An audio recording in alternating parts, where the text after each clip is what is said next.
Se você caiu de paraquedas aqui, então talvez você já tenha ouvido o testemunho do ex-pastor e agora pregador católico, que deu o que falar por aí. Nós queremos fazer uma análise hoje com base nas Escrituras para ver se o que ele defende hoje é de fato a verdade e está de acordo com aquilo que Jesus e os apóstolos ensinaram. Eu vou falar aqui com todo respeito à pessoa dele, porque a nossa intenção não é combater pessoas, mas sim ensinamentos, ok? Vamos usar aqui o máximo de respeito, sem lacração, sem querer humilhar ninguém, mas apenas examinando à luz das Escrituras. Porque eu tenho certeza que, assim como eu, o seu desejo é de fato se apoiar na verdade e encontrar segurança para poder caminhar com Cristo com a consciência tranquila, sabendo que está na verdade. Tá bom? Vamos analisar juntos então algumas falas dele aqui, principalmente que vai mostrar para nós que foi a chave de virada da vida dele para deixar o protestantismo e ir para o catolicismo, ok? Vamos ver juntos então. Eu era um calvinista absolutamente convicto. Porém, em 2015, eu tive um diálogo, vou dizer assim, com um pastor batista que mudou minha vida. Eu não sabia àquela altura que mudaria minha vida, mas depois eu percebi que aquele diálogo mudaria minha vida. Eu era pastor presbiteriano, e pastores presbiterianos batizam crianças. Certo. Ele era um pastor batista, e pastores batistas não batizam crianças. E nós começamos a debater o batismo infantil, chamado de pedobatismo, né? E o que eu tinha como autoridade infalível era a Bíblia. Então eu lancei uma série de argumentos bíblicos a favor do batismo infantil. O que ele tinha como autoridade infalível era a Bíblia. Então ele lançou uma série de argumentos bíblicos contrários ao batismo infantil. E eu lançava versículo daqui, ele lançava dali. Perceba que até então ele estava citando versículos da Bíblia, mas aí ele vai sair de maneira sutil do terreno seguro das Escrituras para ir para a tradição, para registros históricos. Confira só. Até que eu lancei um argumento que eu achei que eu ia ganhar a discussão. Eu falei assim, há registros de batismo de crianças já no século II, com os santos padres do século II. Já há registros de batismo infantil. Por que isso era importante, Guto? Porque foi antes da suposta degeneração de Constantino, né? E a resposta que ele me deu tirou meu chão. Prestou atenção no que ele disse? Eu perdi o meu chão. Quando nós saímos do terreno seguro, que é as Escrituras, e partimos para a tradição da igreja, para registros históricos, que tem bastante, quando nós saímos desse chão seguro, de fato, qualquer coisinha nos faz perder o chão. Quando ele se apoiou demais na tradição da igreja, qualquer coisinha abalou a fé dele, porque ele não estava mais firmado na palavra. Agora perceba que primeiro foi um passo sutil, agora ele vai rolando ladeira abaixo, cada vez mais mergulhando na tradição e deixando de lado as Escrituras. Perceba. Ele falou, sim, Eduardo, você está correto. Mas se você for usar o argumento da ancestralidade da prática para justificar a prática, então você vai ter que aceitar também oração pelos mortos, imagens e devoção a Maria. Eu falei, o quê? Aí ele repetiu. Se você for usar o argumento da ancestralidade da prática para justificar a prática, você vai ter que aceitar também oração pelos mortos, devoção a Maria e imagens. E aí isso me colocou numa jornada de estudos da patrística. Ouviu? Eu comecei uma jornada de estudos da patrística, ou seja, dos cristãos antigos. E a jornada dele não foi nas Escrituras, né? Ele podia dizer, eu comecei uma jornada de estudo bíblico para ver se de fato aquilo era verdade, se de fato o catolicismo era verdade. Mas não, ele começou uma jornada de estudo na tradição da igreja. E aí fica difícil. Quando deixamos a palavra de Deus de lado, automaticamente não iremos seguir a palavra de Deus. E é o que acontece. E quanto mais eu estudava, mais eu percebia que a igreja sempre foi católica. E olha só o que Jesus disse para os fariseus religiosos do tempo dele, que haviam deixado a palavra de Deus para valorizar mais o que a tradição dizia, tradição da religião. Jesus disse assim, Mateus 7, versículo 8 em diante.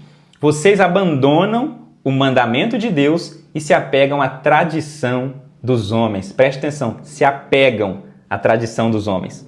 O pastor era apegado na Bíblia. De repente, por causa de uma conversa, ele se apegou na tradição e desapegou da Bíblia. Eu mergulhei numa jornada na patrística da igreja, na tradição. Ou seja, eu me apeguei com toda a força àquilo. Jesus está falando, vocês abandonam o mandamento de Deus e se apegam à tradição dos homens. Versículo 9, Jesus lhe disse, vocês sempre dão um jeito de rejeitar o mandamento de Deus para guardarem a tradição de vocês. O que estava acontecendo aqui naquele tempo?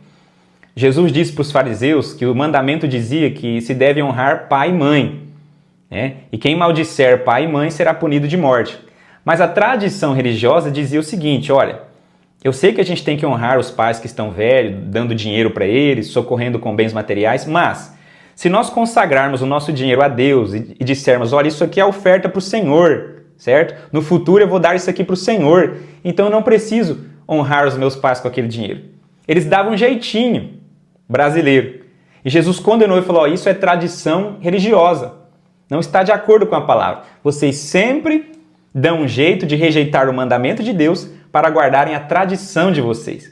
Então a tradição, ela sempre anula a palavra de Deus, certo? Quando eu digo sempre, é quando nós seguimos ela cegamente, sem usar como filtro a palavra de Deus. O que estiver de acordo com a palavra de Deus, ok, mas aquilo que contraria deve ser rejeitado.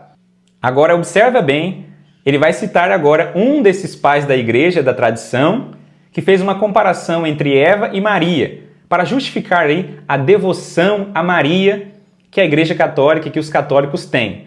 Vamos ver se isso está nas Escrituras, mas vamos ouvir ele citar a tradição. Olha o que a tradição diz, e depois vamos ver o que as Escrituras dizem. Então eu fui ler, por exemplo, Santo Irineu de Lyon, quando ele faz o paralelismo entre Eva e Maria. E ele diz que Eva, ouvindo a voz do anjo, sucumbiu debaixo do madeiro, e Maria, ouvindo a voz do anjo, triunfou debaixo do madeiro. Ele diz que assim como Eva deu ouvidos à voz de Satanás, sendo a catalisadora para o pecado da humanidade, Maria deu ouvidos à voz do anjo, sendo catalisadora da salvação da humanidade. E ele diz assim, de tal modo que Maria é advogada de Eva. Percebeu? Ele citou Santo Irineu de Lyon, certo? E a comparação que ele havia feito era entre Eva e Maria. Eva, ela foi a causadora do pecado, né? Mas Maria foi a causa ali da nossa salvação, onde Eva errou, Maria acertou. Então ficou fazendo essa comparação entre Eva e Maria. Mas as Escrituras fazem diferente. Ela simplesmente ignora isso. E o foco está entre Adão e Jesus Cristo. Mas vamos para as Escrituras, para não ficar tradição pelas minhas palavras, tradição por tradição? Vamos pela palavra. Romanos 5, versículo 17. Se pela ofensa de um só, que é o Adão, por meio de um só reinou a morte, porque pelo pecado de Adão entrou a morte. Muito mais os que recebem a abundância da graça e o dom da justiça reinarão em vida por meio de um só, a saber, Jesus Cristo. Então não é por causa de Jesus e Maria, ou em mais algum santo, que a vida eterna, que a salvação acontece. Mas é por meio de um só, a saber, Jesus.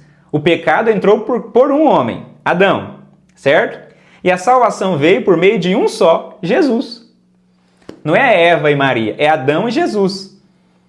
Versículo 18. Pois assim como por uma só ofensa veio o juízo sobre todos os homens para a condenação, assim também, por um só ato de justiça, não é o ato de Jesus e o ato de obediência de Maria que trouxe salvação, por um só ato de justiça. Por um só ato de justiça veio a graça sobre todos os homens para a justificação que dá vida, é vida eterna. De novo, versículo 19 agora. Porque como pela desobediência de um só homem muitos se tornaram pecadores, por causa da desobediência de Adão, todos nós nos tornamos pecadores.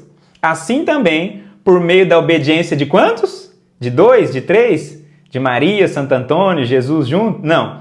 Por meio da obediência de um só, muitos se tornarão justos. Ou seja, é Jesus sozinho. Só a justiça dele, a obediência dele, só o poder de santidade dele garantiu para nós a vida eterna.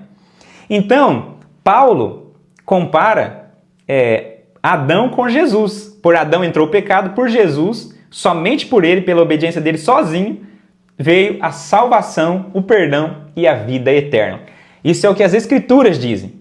Mas aí nós vamos para, quando nós saímos desse terreno seguro e vamos para a tradição, aí as pessoas começam a colocar Maria, dizer que ela trouxe salvação onde Eva trouxe condenação, que ela foi obediente aonde a Eva pecou, e aí começa a trazer mérito de maneira sutil para ela, para justificar uma devoção, uma intercessão, uma consagração a Maria e tudo mais. Mas tudo isso faz parte apenas da tradição e acaba anulando o mandamento de Deus, as escrituras do Senhor que dizem outras coisas. Coloca todo o foco na pessoa do Senhor Jesus Cristo.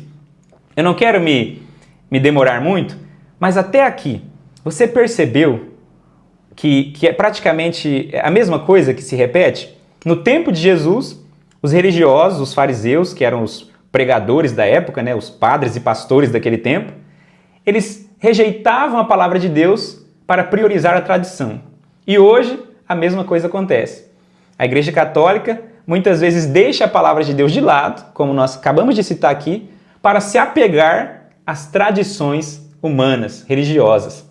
E desse modo acaba anulando a palavra do Senhor. Eu quero parar por aqui. Pode ser que depois eu faça um segundo vídeo, ok? Então depois que você assistir esse, você digita lá testemunho do ex-pastor, análise, parte 2, né? Pastor Renan Oliveira, alguma coisa assim. Pode ser que tenha a parte 2. Porque foi isso aqui que foi a chave que virou, que fez ele mudar para o catolicismo. Foi deixar a palavra para se apegar à tradição. Isso é um erro grave. Porque sempre que queremos examinar uma doutrina para saber se ela é verdadeira, se ela é de Deus, devemos examinar nas Escrituras. É aqui, ó. Jesus disse, Pai, orando ao Pai, santifica-os na verdade. A tua palavra é a verdade. Quer guardar o seu coração de qualquer pecado, de qualquer doutrina errada?